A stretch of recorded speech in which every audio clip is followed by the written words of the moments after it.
क्या आपने कभी सोचा है, अगर महाभारत में एक ऐसा योद्धा होता जो सिर्फ हारने वाले का साथ देता, तो क्या पांडव जीत पाते? और अगर वो योद्धा इतना शक्तिशाली होता कि अकेले ही पूरी सेना को खत्म कर सकता था, तो क्या होता?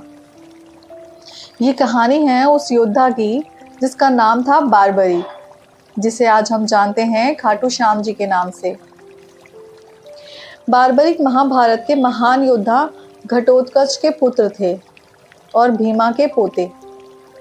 बचपन से ही उनमें अद्भुत शक्ति थी, लेकिन उनके पास सिर्फ ताकत ही नहीं बल्कि एक वचन भी था।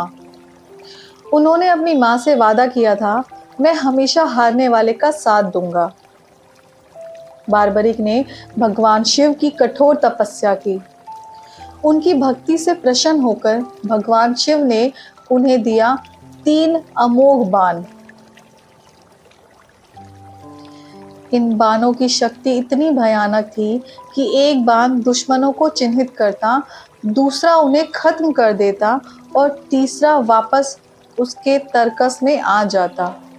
यानी पूरी महाभारत युद्ध सिर्फ 1 मिनट में खत्म हो सकता था। जब महाभारत का युद्ध शुरू होने वाला था, बारबरिक ने अपनी माँ से आशीर्वाद लिया और कहा, मैं इस युद्ध में जरूर जाऊंगा, लेकिन याद रखना, मैं हारने वाले का साथ दूंगा। और बस वो निकल पड़े महाभारत के सबसे बड़े युद्ध की ओर। लेकिन क्या होगा जब वो देखेंगे कि पांडव हार रहे हैं और वो उनका साथ देंगे? फिर कौरव हारने लगेंगे तो क्या वो उनका साथ देंगे? अगर ऐसा चलता रहा तो क्या पूरी दुनिया खत्म हो जाएगी? और तभी उनके रास्ते में आने वाले थे स्वयं कृष्ण भगवान।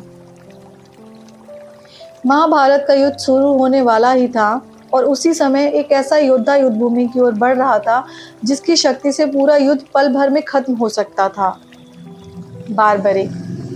भगवान कृष्ण सब कुछ जानते थे। उन्हें पता था कि ये कोई साधारण योद्धा नहीं है। अगर बारबरिक युद्ध में उतर गए तो धर्म और अधर्म का संतुलन बिगड़ जाएगा। इसलिए कृष्ण जी ने सोचा, मुझे इसे रोकना ही होगा। और फिर उन्होंने एक ब्राह्मण का वेश धारण किया और बारबरिक के रास्ते में आकर खड़े हो गए। जैसे ही बारबरिक वहां पहुंचे, ब्राह्मण रूप में खड़े कृष्ण ने उनसे पूछा, हे वीर, तुम कौन हो और इस युद्ध में किसका साथ दोगे? बारबरिक ने विनम्रता से उत्तर दिया, मैं घटोत्कच का पुत्र बारबरिक हूँ और मैंने वचन दिया है कि मैं हमेशा हारने वाले का साथ दूंगा।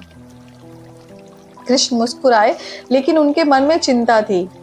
उन्होंने पूछा, अगर तुम हारने वाले का साथ दोगे तो ये युद्ध कभी खत्म नहीं होगा। बारबरिक ने आत्मविश्वास से कहा, मेरे पास सिर्फ 3 बाण हैं और मैं एक पल में इस युद्ध को समाप्त कर सकता हूँ। कृष्ण ने उनकी परीक्षा लेने का फैसला किया। उन्होंने कहा, अगर तुम इतने शक्तिशाली हो तो इस पेड़ के सभी पत्तों को एक ही बाण में भेद कर दिखाओ। बारबरिक मुस्कुराए और अपना एक बाण निकाला और जैसे ही उन्होंने अपना बाण छोड़ा, वो बाण हवा में घूमने लगा और एक एक करके सभी पत्तों को चिन्हित करने लगा। लेकिन तभी कृष्ण ने चुपके से एक पत्ता अपने पैर के नीचे छिपा लिया। बाण वापस लौटने लगा, लेकिन अचानक वो बाण कृष्ण के पैर पर आकर रुक गया और उनके पैर को भेदने की कोशिश करने लगा। कृष्ण समझ गए, ये कोई साधारण शक्ति नहीं है। अगर ये युद्ध में उतर गए तो कोई भी इसे रोक नहीं पाएगा। अब कृष्ण के सामने एक बहुत बड़ा प्रश्न था। अगर बारबरिक पांडवों को साथ देंगे तो कौरव हार जाएंगे, और जैसे ही कौरव हारने लगेंगे, बारबरिक उनका साथ देने लग जाएंगे। फिर पांडव हारेंगे तो वो फिर उनका साथ देंगे। ये सिलसिला कभी खत्म नहीं होगा और अंत में पूरा संस्थान नष्ट हो जाएगा। कृष्ण समझ चुके थे, इस युद्ध को बचाने के लिए उन्हें एक बहुत बड़ा बलिदान लेना होगा। लेकिन क्या वो एक निर्दोष और महान योद्धा से उनका जीवन मांगेंगे? क्या बारबरिक अपने ही हाथ से सब कुछ त्याग देंगे? और क्या होगा जब कृष्ण उनसे मांगेंगे दान में उनका सर? महाभारत के युद्ध से पहले सब कुछ शांत था। उस शांति के पीछे एक बहुत बड़ा निर्णय छिपा था। भगवान कृष्ण समझ चुके थे कि अगर बारबरिक युद्ध में उतर गए तो ये युद्ध कभी खत्म नहीं होगा। कृष्ण ने बारबरिक की ओर देखा और शांत स्वर में कहा, हे वीर, अगर तुम सच में धर्म की रक्षा करना चाहते हो तो मुझे तुमसे एक दान चाहिए। बारबरिक ने बिना सोचे कहा, प्रभु आप जो चाहेंगे मैं दे दूंगा। तभी कृष्ण ने कहा, मुझे तुम्हारा शीश दान में चाहिए। ये सुनकर कुछ पल के लिए समय रुक सा गया। एक ऐसा योद्धा जो महाभारत का रुख बदल सकता था, अब उसे अपना ही सिर दान में देना था। लेकिन बारबरिक के चेहरे पर कोई डर नहीं था। बारबरिक ने मुस्कुराते हुए कहा, प्रभु मैं अपना वचन निभाऊंगा, लेकिन मेरी एक इच्छा है। कृष्ण ने पूछा, क्या इच्छा है तुम्हारी? बारबरिक बोले, मैं इस पूरे महाभारत युद्ध को अपनी आंखों से देखना चाहता हूँ। तभी कृष्ण ने अपना विराट रूप प्रकट किया। बारबरिक समझ गए कि ये कोई साधारण ब्राह्मण नहीं है, ये खुद एक स्वयं कृष्ण भगवान है। उसने झुककर प्रणाम किया और बिना किसी हिचकिचाहट के अपने सिर का दान देने के लिए तैयार हो गए। बारबरिक ने अपने हाथों से अपना शीश काटकर कृष्ण के चरणों में अर्पित कर दिया। ये था महाभारत का सबसे बड़ा बलिदान। एक ऐसा योद्धा जिसने युद्ध लड़े बिना ही सब कुछ त्याग दिया। कृष्ण ने उसके इस त्याग से प्रसन्न होकर कहा, हे वीर, तुम सदा अमर रहोगे। इस युद्ध को तुमने अपने शीश से देखोगे और कलयुग में तुम्हें मेरे नाम से पूजा जाएगा। यही बारबरिक आगे चलकर बने खाटू श्याम जी। उनका सिर एक ऊंची पहाड़ी पर स्थापित किया गया, जहां से वो पूरा महाभारत युद्ध देखते रहे। लेकिन सबसे बड़ा सवाल अभी भी बाकी था। जब युद्ध खत्म हुआ तो असली विजेता कौन था, पांडव या कुछ और? महाभारत के बाद जब पांडवों में बहस हुई कि जीत किसकी वजह से हुई, तब बारबरिक के शीश ने क्या जवाब दिया? महाभारत का युद्ध खत्म हो चुका था। चारों तरफ सिर्फ सन्नाटा था। लाखों योद्धाओं की बलि के बाद पांडवों ने जीत हासिल कर ली थी। लेकिन इस जीत के बाद एक सवाल खड़ा हुआ गया, इस युद्ध का असली श्रेय किसे जाता है? पांडवों के बीच बहस शुरू हो गई। भीम बोले, मेरी गदा ने सबसे ज्यादा कौरवों को मारा है, इसलिए जीत का श्रेय मुझे मिलना चाहिए। अर्जुन ने कहा, मेरे गांडीव धनुष और दिव्य अस्त्रों के बिना ये जीत संभव ही नहीं था। बाकी पांडव भी अपने अपने पराक्रम गिनाने लगे। ये सब देखकर भगवान कृष्ण मुस्कुरा रहे थे। उन्हें पता था असली सच्चाई कुछ और ही है। तभी उन्होंने कहा, अगर तुम्हें जानना है इस युद्ध का असली विजेता कौन है, तो चलो उस साक्षी के पास चलते हैं जिसने पूरा युद्ध अपनी आंखों से देखा है।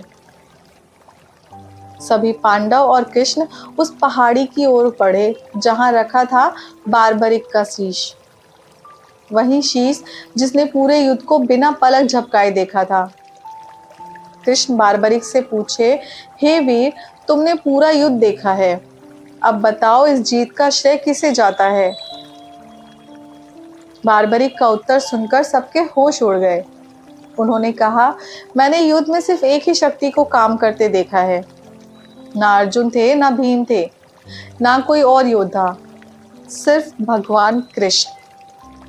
बारबरिक ने आगे कहा, मैंने देखा जहां जहां युद्ध हो रहा था वहां सुदर्शन चक्र घूम रहा था और दुश्मनों का संहार कर रहे थे, और हर जगह केवल कृष्ण ही लड़ रहे थे। ये सुनकर पांडवों का अहंकार टूट गया। उन्हें समझ आ गया कि जीत उनकी ताकत से नहीं बल्कि भगवान की कृपा से हुई थी। सभी ने झुककर कृष्ण को प्रणाम किया। अब सब कुछ साफ हो चुका था, लेकिन बारबली का बलिदान अभी भी अधूरा था, क्योंकि उनका शीश अब भी वहीं स्थापित था। लेकिन क्या हुआ उस शीश का आगे? वो कैसे बने खाटू श्याम जी, और कहाँ स्थापित हुआ उनका मंदिर? कहानी सिर्फ महाभारत का तक खत्म नहीं होती, बल्कि असली शुरुआत तो उसके बाद होती है। एक ऐसा योद्धा जिसने बिना युद्ध लड़े सबसे बड़ा बलिदान दिया, वो बना कलयुग का भगवान। महाभारत के युद्ध के बाद कृष्ण ने बारबरी के शीश को आशीर्वाद दिया और कहा, कलयुग में तुम मेरे नाम से पूजे जाओगे। समय बीतता गया और धीरे धीरे वो शीश पृथ्वी में कहीं छिप गई। सदियों बाद राजस्थान के एक छोटे से गांव खाटू में एक दिन एक गाय रोज एक जगह आकर अपने आप दूध बहाने लगी। गांव वालों को ये बहुत अजीब लगा। जब उस जगह की खुदाई की गई तो वहां से निकला वही दिव्य शीश। इसके बाद उस पवित्र शीश को बड़े सम्मान के साथ स्थापित किया गया और वही बना भव्य मंदिर खाटू श्याम। आज जहां लाखों श्रद्धालु दूर दूर से आते हैं, खाटू श्याम जी को कहा जाता है हारे का सहारा, क्योंकि जिस तरह बारबरिक ने वचन दिया था, मैं हमेशा हारने वाले का साथ दूंगा, उसी तरह आज भी जो भी सच्चे दिल से उन्हें पुकारता है, उसकी हर हार को जीत में बदल देते हैं। हर साल फागुन महीने में यहाँ लगता है भव्य मेला, जहाँ लाखों भक्त जय श्री श्याम के जयकारे लगाते हैं और मानते हैं कि यहाँ मांगी गई हर सच्ची मुराद पूरी होती है। तो ये थी कहानी एक ऐसे योद्धा की जिसने शक्ति होने के बावजूद अहंकार नहीं चुना, जिसने युद्ध जीतने के बजाय त्याग को चुना, और इसलिए आज वो सिर्फ एक योद्धा नहीं बल्कि भगवान है, खाटू श्याम जी। अगर आप भी कभी जिंदगी में हार महसूस करें तो एक बार सच्चे दिल से कहना, हारे का सहारा बाबा श्याम हमारा। आप देख रहे हैं बियॉन्ड विकिपीडिया। Thank you.